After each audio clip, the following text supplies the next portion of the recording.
Welcome back, fellow Bush Babies, to episode 30 of Bush Baby Plays Minecraft. Today is a special day. We're going to be doing a world tour. I don't want to turn around just yet because I don't want to show you all of what we've done, but what I'm going to do is I'm going to give a little bit of information on what's going on. Season 1 is wrapping up today. This world tour is going to be the very end of Season 1, and then sometime in a week or so, on Fridays, I'm going to start uploading Minecrafts every Friday with a special Halloween episode coming out directly on Halloween. Now, there's going to be rules to the world, which I'm going to be posting in the description below, so you can go ahead and check those out, but some of the basic rules are going to be that there's no spawner traps allowed unless it's to stock stores, so I can't use spawner traps for personal use. No pigman farms at all, because obviously infinite gold means that we would have a completely ruined economy. But we're going to come up with a kind of code of law that goes along with this world, and I think it's going to be fun. I'm going to have a lot of fun doing this, so I'm not going to get too much into that. I want to get straight into this world tour. I've been busy over the past few days getting this all set up and taken care of so we can have a fun time. And what we're going to do is we're going to go around, visit all the places that we've built in the series, visit some of the places that I built off camera with you, without you guys, so that I could surprise you, and we're going to take a look at the rest of the house that I didn't show you. So let's get straight on into that. Oh, I have crouched for no reason. There we go. So, this is Bush Baby Manor. And, oh, look at that. We got a doggy waiting for us. Hello, buddy. Hey, doggy.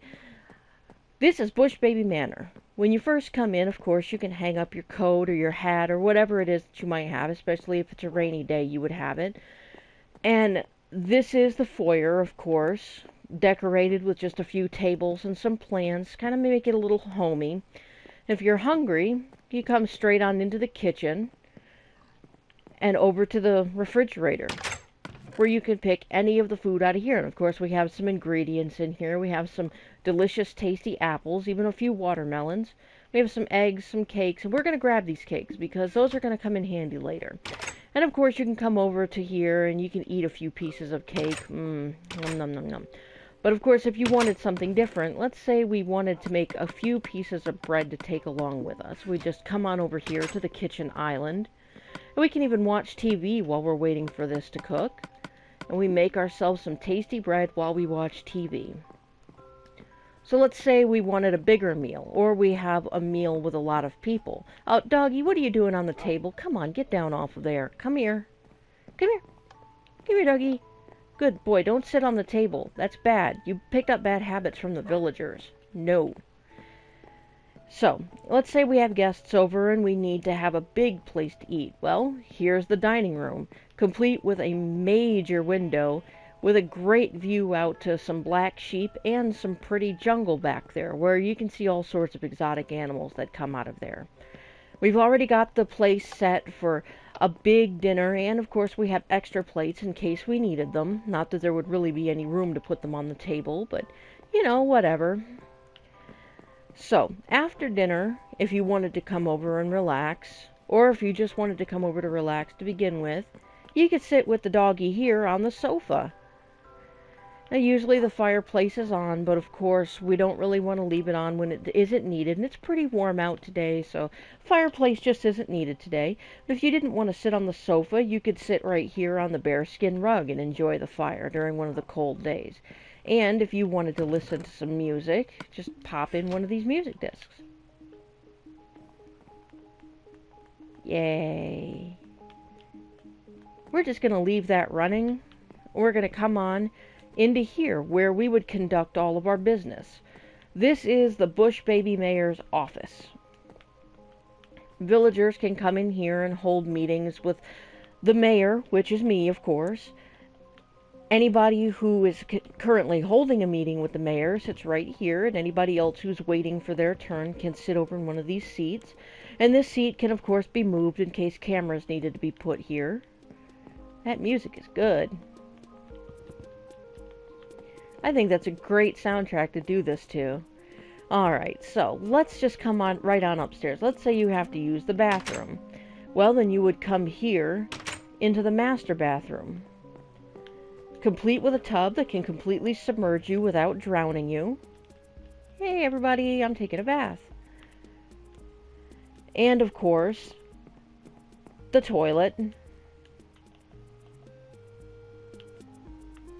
Oop. There we go. I'm busy. And after you're done, you come right on over here and you wash your hands in one of the two sinks. You have some nice decorative tables, some paintings, some little plants to kind of dress things up. And of course, if you just got out of the bath and you don't have a towel, you come right on in here to get one of the multicolored towels off of the shelf in the laundry room.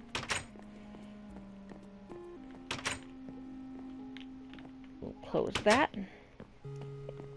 So, let's say that you're in the mood to read.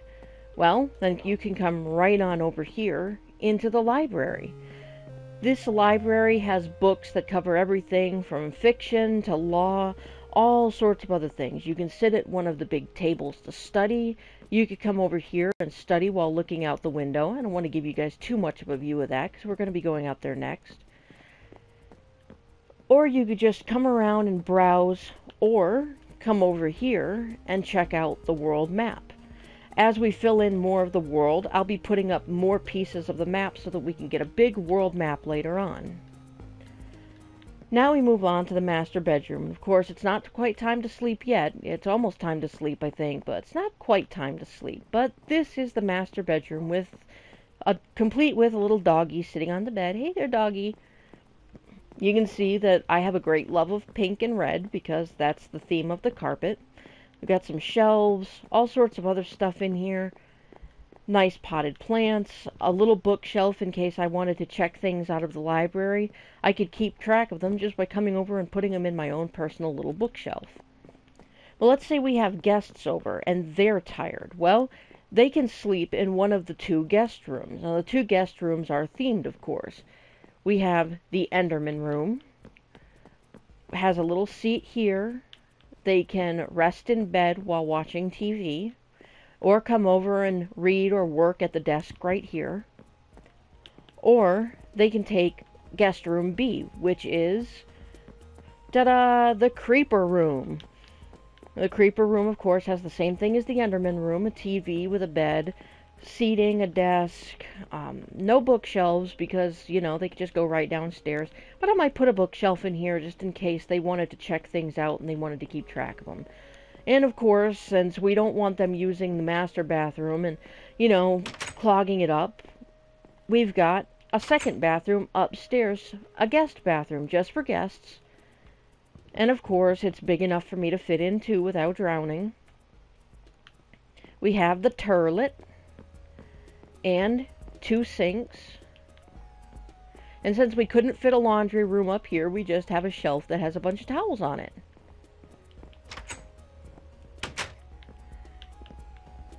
Now, coming on over here, we get to see one of the few recreational nooks. This recreational nook just kind of has a view of the jungle out that way and plains down that way, the ocean. You can come over here and you can read, or you can do all kinds of other stuff. You could talk with people, and I am still digging this music.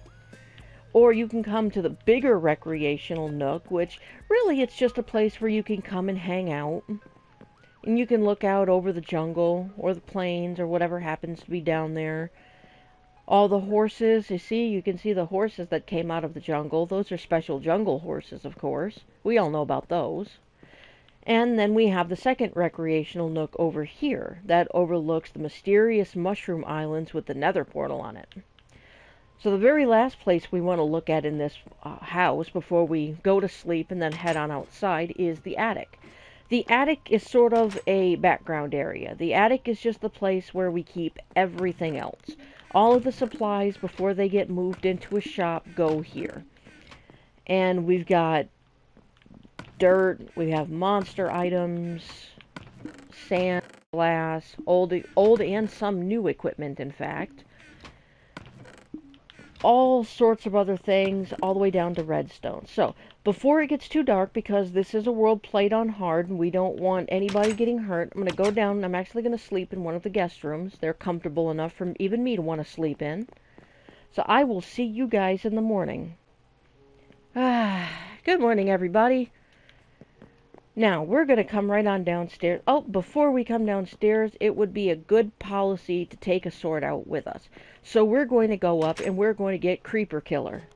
A Creeper Killer is the first diamond sword that I ever enchanted in this world. And I've named it Creeper Killer only because it's got some fantastic knockback that makes sure that you don't have to stay right next to a creeper after you hit it. And what we're going to do is we are going to go and visit all the villagers and we're going to distribute cakes. It was a good idea to bring this bread along. Nom nom nom nom nom nom nom nom nom. Oh, we don't have enough though. And no, we're just going to save the rest of that. That'll be fine. You guard the house, doggy, okay? So, coming on out here, we have the fountain. The fountain was partially done on camera and, of course, partially done off camera, too. It has 3 tiers going all the way up to the top where the water comes out of. And we have these pretty little planters where you can plant all sorts of flowers. It doesn't seem like this world has many flowers now, but, well, we haven't explored everything, so there's the possibility that more flowers exist out there somewhere. But for now, we've just kind of made do with what we got. And the first place we're going to go is right over here to Frank's enchantment shop. We're going to say hi, and we're going to give him a cake. Hey there, Frank, how are you doing? You know, you actually don't have a whole lot of... You know what? It would be bad business practice if I put it down here anyway. So what we're going to do is we're actually going to come up to your room and we're going to put it here. So we're going to put it right here. This looks like it'd be a counter. This is Frank's room. Frank's got kind of a tiny little humble abode here, but it's his home. He's got some meat in here to eat. He's got coal in his furnace. He's got a TV. He's got all of the living comforts of home. So when he's off work, he can just come right on up here. And down here, of course, is the enchantment shop itself. The enchantment shop and all of the other shops here in the Bush Baby City, they all run based on an economy. Now, don't give me that disapproving sound. I'm just going to show everybody. You can see I have done a lot of enchanting over time. It's okay. I'm not going to steal it. Calm down. Each enchantment... He's getting very angry with me. I'm going to stop opening the chest. Every enchantment costs 10 gold. So you just throw the gold in here, then you bring over whatever you need to enchant, and you enchant it over here. And of course, he's got plenty of space in case he wants to actually stock enchanted books. He's got some bookshelves to keep them on. Of course, he's got his little cash register and all of that. And a nice little chandelier hanging up there. And every shop has a box for the notes that they leave me. Now, he probably hasn't left me any notes. Let's go ahead and see which one this one is. Yeah, this is an old note, so I don't really know if any of them will have left notes. But you know what? Enjoy your cake, Frank. I'm going to go and visit... let's visit Barry, because Barry was the second villager that we gave a place. So you know what? Why don't we go ahead and do that? Hey there, buddy. Hey, Barry, how are you doing? That's good to hear. This is Barry's restaurant. Now, Barry's a little bit picky. He didn't want to serve everything that you could serve, so these are the only things on his menu. And he's got a little bit of a price on it, but I guess this is kind of a high-end place maybe, so I don't know, maybe it was worth it. But over here he keeps his note and he keeps the menu, and if you want to pause and look through this yourself, you can. But these are his prices, and we're just going to put the menu back in here. Barry, I got you a cake. I got you a cake for being such an awesome person. You are very welcome. I'm going to go ahead and put it right up here in your room. And Barry's room, just kind of like the other guy, kind of like Frank, he's got a nice little place. He doesn't have much. He doesn't need much space. He's a villager after all, but he's got a desk that he can work at. He's got a bookshelf where he can read, or he can just lay back in bed and watch TV. Of course, he's got his little kitchen area over here and a kitchen table where he can come and eat. And I know there's only one villager here, but, you know, he might have friends over, so he's got plenty of space there. He looks, yep, he's got a pretty good amount of food, actually, so I'm pretty impressed by that. But then again, he is a restaurant owner, so Barry, you enjoy your cake, too. I'm going to go and visit somebody else. Let's see. These are really the only 2 places that in the series we had gone into, so the rest of the places are actually pretty new. let's head on right over to the butcher shop, in fact, which doesn't even have a sign, by the way. It's so new, it just opened, and it doesn't even have the sign outside. Hey there, buddy. This is Cecil. He's our butcher. He's got some pretty decent trades, in fact. And Cecil, I brought you a cake, too. Now, your house is actually right back here, so he's got a nice little place to live. Look at that. Well, buddy, I'm going to leave this cake right here on your counter. Right in front of your window, in fact, so a lot of people are probably going to be walking by and wanting that cake. I'm not sure. It might be a little bit dark back here, so I might have to bring some torches back here for him, but, well, we'll just have to see. This is the butcher shop, of course, where we don't even know what the prices for this is. This is such a new shop. I don't even think you're open, are you? No, I'm going to take that silence as a no, but, you know, all of the wares are stored in here. And we have a button down here. Press it once we pay him and get ourselves some food. And, of course, he stocks cookbooks, it looks like. Now, I don't really know why a butcher would stock cookbooks, but I guess people coming in here would need to know how to make things out of the meat. So we've given him his cake. We're going to save that area for later. Let's go on over and visit the hospice. The hospice was another one of the big builds, not quite as big as Bush Baby Manor, as you can see, but it was a bit of a big build. The hospice was requested by our receptionist/nurse over there, and I think the reason for that is she just didn't want to have to cart them all the way to the house. Hey there, what's your name? Gretchen. Well, that's a nice name. You know what, Gretchen? Here, have a cake. I've got one for everybody. Gretchen, I'm going to go back and I'm going to show everybody exactly what's back there. So don't worry about me. I know there's nobody here yet. Now, this is just the lobby, of course. If visitors came in wanting to visit the patients, they could come in. And this is our kind of security to be able to keep them out. Now, when the villagers need to be transported wherever they need to go, we can just put them in mine carts and shove them straight through here.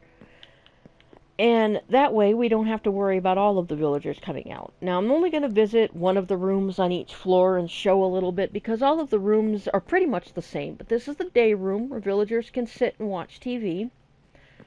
I believe that they might have bookshelves? No? Well, I guess we can donate some bookshelves to them. This is the main hall, of course, so this is just the entry hall. I don't really know what to call it.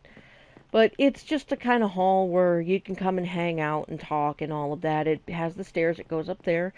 And this is the bathroom. Basically like the guest bathroom upstairs in our place, just a little bit smaller than even that.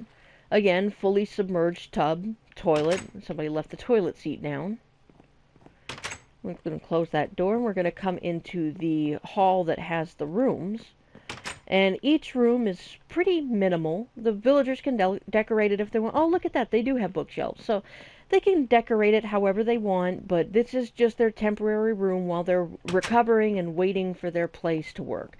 And like I said, each room is pretty much the same, so we're not going to be going into each and every one of those. But we're going to run on upstairs, where we're going to see the rest of the place. This is the other kind of meeting hall. I guess this is just a place where they would hang out, really. I don't really know what to call it. And you'll notice that there's no place to actually cook or eat here, and that's just because they would be able to go across the street to the restaurant. But just like before, below in the rooms down there, all of the rooms are pretty much the same.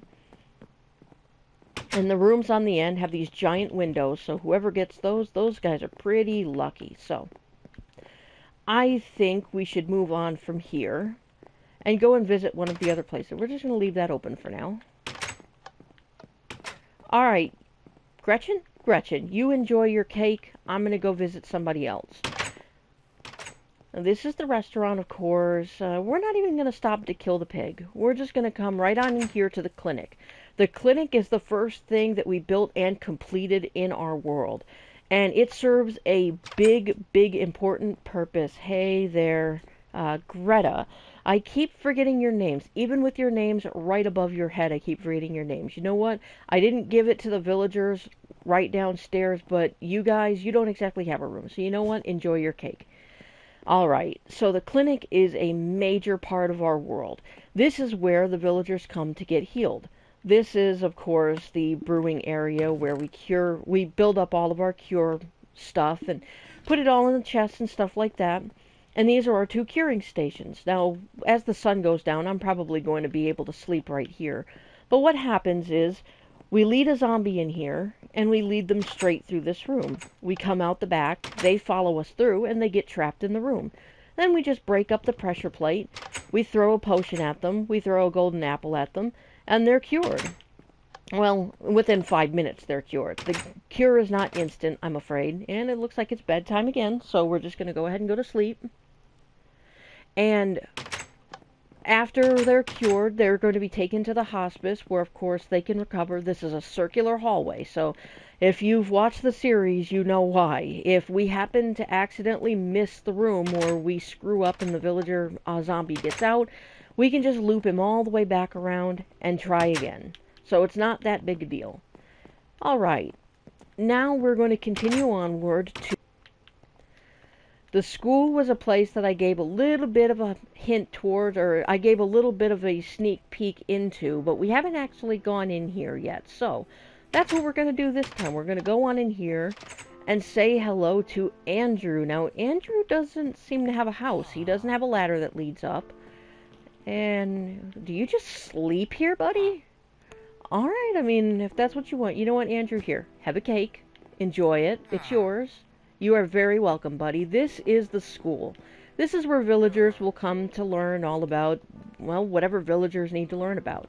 There's the class books. There are plenty of seats going all the way back to here. We've got some nice shrubbery, you know, all of this good stuff. And it looks like we have a green board up here so that lessons can be taught. And I don't know how you're going to teach from all the way over here. Well, okay, you've got your methods. I understand. He seems to be a little bit upset with me. He's not turning around. Buddy, are you angry with me? What's up? Ah, there we go. Hey there, buddy. How are you doing? You know what? You enjoy that cake. I'm going to get on out of here. But yes, this is Bush Baby School. Now, we're probably going to rename some of these places. They don't even have names, actually, because they are so new, they don't really have names. So, now that we're back this way, we're just going to come on over and check out the farm. Now, this is the farmhouse with the silo, and you're probably wondering, what kind of silo has windows? Well, an awesome silo. A silo to beat all silos. Here, we have dispensers that dispense on this side axes, and on this side swords, so that we can harvest this stuff up. And we have patches for watermelon, sugarcane, pumpkins, and all 3 types of plants, while having a third open for expansion down there that we're growing wheat in. So we've got a pretty self-sustainable little farm. We don't have a villager that lives here yet, but this was sort of built out of necessity, or just kind of a preemptive build, I suppose. It's already pre-furnished. It's very nicely furnished, I think. We've got a stove with a little stove hood above it. We've got an interesting little bookshelf here. And I thought that this place would look really good with a lot of greenery, because it is, of course, a farmer's house. Here is where the farmer sleeps, can do whatever farmer work he needs to do that doesn't involve farming. And next we'll run right on into the silo and check that out. Now in here, in case something happens and the crops get damaged, we've got some wooden hoes. We're going to put more in there later. But here you can see what each floor is going to have. On this floor we've got wheat and seeds, and that's what's in these so far. And of course, since these can be made into blocks, I decided I'd go ahead and put a few in there. I might even put a few out here. You know what? Let's go ahead and do that.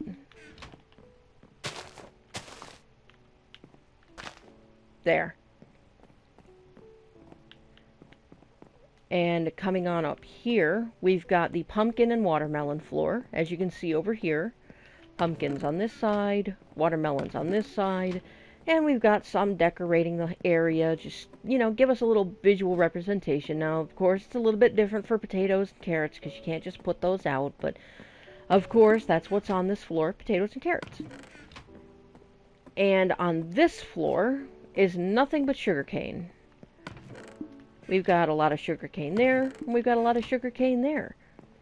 And this whole room's going to be filled up, of course. You can see that we don't have enough chests just yet, but we'll eventually get there. So, before it turns night, we're going to come and visit Alex the blacksmith. Alex has his own little shop set up, and you can see he's already starting to put his signs up and everything. But this is Alex. Hey there, buddy.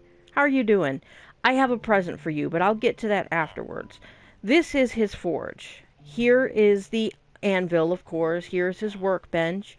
There's where he heats all of the materials. I guess he must use these for heating materials too. And this and that over there, these are the two quenches. This is where you cool the metal after you're done heating it. And he's, of course, got some shelves and some other stuff around. So, buddy, I'm going to go and I'm going to leave your cake upstairs. Alright, let's not put it near the window. Let's not tempt anybody to come and steal it. This is Alex's room, of course. He's got a couple of bookshelves, it looks like. I guess he likes to read. Here's his little kitchen area with his dining room table. It looks like he likes greenery, too, because he's got a few plants. And now, since it's coming to nighttime, I want to go outside because I want to show you the good feature of our little town. Now, as the sun starts to set, you're going to notice that something pretty interesting happens. And it's all thanks to do with what's under this bush back here. There it goes. That couldn't have been timed any better. This is our security system for the town. Now, I'm going to go real quick and sleep, probably in the hospice, or I might just do it in the clinic. Yep, I'm going to go and sleep real quick in the clinic, and then I'm going to explain how that little system works, because it's pretty neat. As we run around, you can see that actually every place, except for this place, and my house, of course, has this system in place. So, let's go jump into bed real quick. And while I'm here, I'll kind of give you some information on how it works. The excuse me. The security system is based off of course, a nighttime sensor. Oh, come on now. The nighttime sensor is buried under the little bush that you saw over there. This one actually runs off of one that's pretty far away, and I'll trace it for you. It goes down along this way. It feeds into the line that goes into the restaurant and this one. So it comes back along this way. And the redstone line continues all the way over here to this seemingly unassuming little bush, where just through there you can see that little tint of blue. That is the nighttime sensor. Once it hits a certain time of night, all of these stairs for every shop where a villager happens to reside snap up right in front of the doors. So zombies can't get in during the night if we happen to stay up. Now, they can get inside if they happen to survive during the day, but that's usually when we come around to clean them up. So everything works off of the same one, except for this one over here, because this one goes over, goes into a river and everything. So we've got another nighttime sensor for this side of the river. And that area is not rigged up only because we don't have any villagers over there. So that, ladies, gentlemen, and fellow bush babies all over the internet, that is our world tour for this series. Or at least for this season. We have a lot of things that we need to do in Season 2, and we're going to start off with some interesting little projects when it comes to Season 2. Halloween is my favorite holiday, so I am going to do this up right. And you can see I've got black sheep back there. That's for a reason. So, fellow bush babies, I think this is going to wrap up Season 1, and I think this is going to be our thumbnail for the video. We've just been working on this world since August 22nd, and you know what? We've already gotten this far. There is no stopping us when it comes to building in this world. We've gotten a great clinic, a hospice, a restaurant, an enchantment shop. We've got a blacksmith, and we've got ourselves a good, sustainable source of food back there. So I think the first season has been a great success, even if the videos don't have that many views, even if they're not technically popular. I really enjoyed putting them together, and I hope that in the long run people can enjoy watching them. So this is a great place to end the video and the season. Let me just turn myself around here, get our city into view, and there we go. thank you so much for joining me, not only in this video, but in any other video you happen to watch. And I know that they haven't always been the most amazing or the most surprising or the most entertaining, but I really appreciate anyone who takes the time to watch and listen to me and just find any sort of enjoyment in the world that I'm trying to build, because I'm not only trying to build this for myself just to entertain myself, but I really hope to try and entertain you guys as well. I don't want this to just be my home. I want this to be your home too. So, Season 1 is over. Season 2 has some great things lined up that I really hope I can get more interaction with you guys, because I love to make you guys part of my world and everything that I do. So I hope that you look forward to that, because I absolutely do. And I just want to say that a lot of people may wonder why I say Bush Baby loves you at the end of every video. Well, the reason is because I hear it so often from my husband. I hear I love you from my husband nearly every day. But there are a lot of people out there who just don't hear it enough. They don't hear it from their family. They don't hear it from the people they love. And it makes them sad. It makes them lonely. And I don't want them to be sad or lonely. I want them to be happy. I want everybody to be happy. And that's one of the reasons why I want you guys to interact with the videos, so that you can talk to me, so that you can be happy. And if the one place that you have to hear I love you comes from me, then I am more than willing to provide that for you. I know this sounds sappy and sentimental and weird, but I can't help it. You know, I want people to be happy, and I want people to be friends. And that's what this video and that's what this channel is all about, is a group of friends in a community that can live together and laugh together and, you know, just generally be together. We can defend each other and we can laugh with each other and be happy, good friends, and just a big group of bush babies. That's all I want, is a big group of bush babies. So I'm going to go ahead and just wrap this outro up now. I'm going to see you guys in Season 2, and I want to thank you again for any support that you show on this video. I'm going to ask, just if you like it, please hit like, please hit subscribe if you want to see more from me, and I'm going to bring you back more content and better content in the future. All you guys have to do is tell me what I need to do, and I will try and get it done. But in the meantime, I'm going to take a little bit of a break from Minecraft, because I have been Minecrafting almost non-stop for the past 3 days. So again, thank you so much. Thank you for joining me. Thank you for joining me in the future. And as always, Bush Baby loves you.